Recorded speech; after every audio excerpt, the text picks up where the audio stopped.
Solo Leveling Arise from the Shadow season 2 akhirnya rilis juga. Gua bisa bilang kalau waktu nonton episode pertama bener-bener gak kerasa waktunya, tahu-tahu udah selesai aja. Nah, sebelum lanjut jangan lupa untuk tekan tombol like dan juga subscribe agar channel ini tetap terus berkembang. Arigatou gozaimasu. Jadi scene dibuka dengan Sung Jinwoo yang terlambat ke sekolah adiknya Sung Jin Ah untuk bertemu dengan gurunya. Saat itu guru Jin Ah bertanya pada Jinwoo apakah ia akan mengizinkan Jin Ah untuk menjadi hunter. Jinwoo pun menjawab tentu saja tidak. Gurunya menanyakan hal ini tentu saja ada maksudnya. Guru tersebut meminta bantuan pada Jinwoo agar membantunya untuk membujuk salah satu teman Jin Ah yang berkeinginan untuk menjadi hunter sampai-sampai meninggalkan sekolahnya. Jinwoo pun lalu pergi menemui teman Jin Ah tersebut yang bernama Han Song-yi yang ternyata mereka sudah pernah bertemu sebelumnya karena pernah sama-sama ikut raid. Song-yi menduga Jinwoo akan menghentikannya menjadi hunter, namun Jinwoo malah mengajak Song-yi untuk mengikuti misi. Hal ini Jinwoo lakukan agar Song-yi sadar bahwa pekerjaan sebagai hunter bukanlah pekerjaan yang mudah dan penuh bahaya. Di satu sisi, hunter peringkat S Hwang Dong-soo terlihat kembali ke Korea walaupun sekarang ia sudah menetap di Amerika Serikat dan membuang kewarganegaraannya. Kedatangannya kembali tentu saja bermaksud untuk menghabisi Sung Jinwoo dan juga Yoo Jin-ho karena menyebabkan kematian adiknya Hwang Dong-suk saat di season pertama lalu. Sementara itu di kantor Serikat Hunter, Go Gun-hee dan juga Choi Jung-in sedang berdiskusi mengenai masalah monster yang semakin hari nampaknya pergerakan mereka semakin berbahaya. Balik lagi ke Sung Jinwoo, Jinwoo dan juga Song-yi sudah sampai di tempat gate peringkat C, tentu saja dengan bantuan manajer An dan juga manajer Hyun. Jinwoo sendiri mengajak Song-yi untuk melihat proses pelatihan yang ada di dalam dungeon nantinya. Di sana, mereka bertemu dengan hunter sekaligus tanker peringkat A, Kim Chul, yang juga ketua kelompok tersebut. Agak sombong sih ya dari cara bicaranya si Kim Chul ini. Mereka juga bertemu dengan 5 orang peringkat B dan juga 2 orang peringkat C.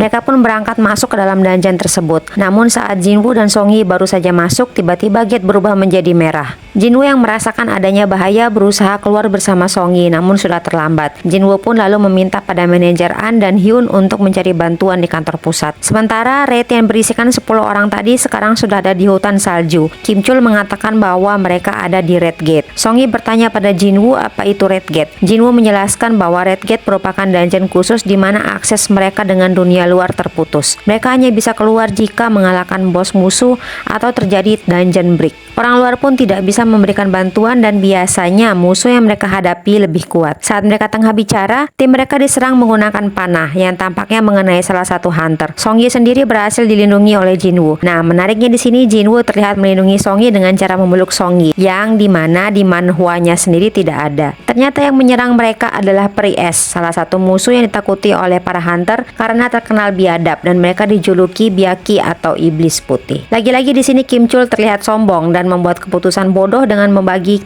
tim menjadi 2 kelompok. Kim Chul memisahkan hunter peringkat C ke bawah untuk pergi sendiri, dan satu hunter cewek peringkat B, Park Hee-jin, memutuskan untuk mengikuti tim Jinwoo karena ternyata si cewek ini sudah sadar dengan kepekaan dan juga kemampuan Jinwoo saat menghalau panah peri es tadi. Mereka pun berpisah. Tim Kim Chul menyusuri jalan sedangkan tim Jinwoo masuk ke dalam hutan. Kim Chul menyadari bahwa musuh mereka juga adalah beruang es. Ia pun menunjukkan keahliannya dengan menghabisi beruang es tersebut. Sementara itu Park Hee-jin sempat ragu dengan keputusan Jinwoo yang membawa mereka ke dalam hutan. Namun, Jinwoo meyakinkan bahwa lebih baik menghadapi beruang ketimbang peri yang barbar. Jinwoo pun membagikan jaket yang ia ambil dalam inventorinya kepada temannya. Sebagai gantinya, ia meminta kepada timnya agar jangan banyak bertanya. Lalu tim mereka pun didatangi oleh beruang es yang langsung saja siap dihadapi oleh Jinwoo. Sementara itu di luar dungeon, Baek Yun-ho datang untuk mengecek langsung di Red Gate. Manajer An dan juga Hyun menyampaikan bahwa Jinwoo ada di dalam dan memberitahunya bahwa Jinwoo mengalami kebangkitan kedua meskipun statusnya masih hunter peringkat E. Hwang Dong-suk kemudian tiba-tiba muncul. Sepertinya ia tahu bahwa Jinwoo ada di lokasi gate tersebut. Namun bahkan Hwang Dong-suk pun tidak bisa masuk ke dalam Red Gate, sehingga ia harus menunda dulu keinginan balas dendamnya pada Jinwoo sampai Jinwoo keluar dari Red Gate. Balik lagi ke dalam dungeon, Jinwoo dengan mudah mengalahkan beruang es dan malah menjadikan daging beruang sebagai santapan makanan. Dengan mengatakan pada timnya ia pergi berolahraga, ternyata Jinwoo mencari sarang beruang es. Ini sih bagian epicnya. Di sini kita ngelihat Jinwoo yang memanggil para tentara bayangan termasuk Igris dan memerintahkan mereka untuk menjalankan misi menghabisi para beruang es tersebut. Dengan mudah para pasukan bayangan menghabisi perang beruang es. Namun begitu bos beruang es muncul, sepertinya para pasukan bayangan kesulitan menghadapinya, sehingga Ygritte pun maju menghadapi bos beruang salju tersebut. Tentu saja ini hal yang mudah bagi Ygritte. Sementara di tempat lain, tim Kim Chul malah mengalami kesialan dengan bertemu para elf es. Satu persatu anggotanya tumbang. Di sini Kim Chul tidak bisa sombong lagi, justru merasa panik dan akhirnya memilih untuk kabur. Episode ini lalu ditutup dan diperlihatkannya sang raja elf es, yaitu Baruka.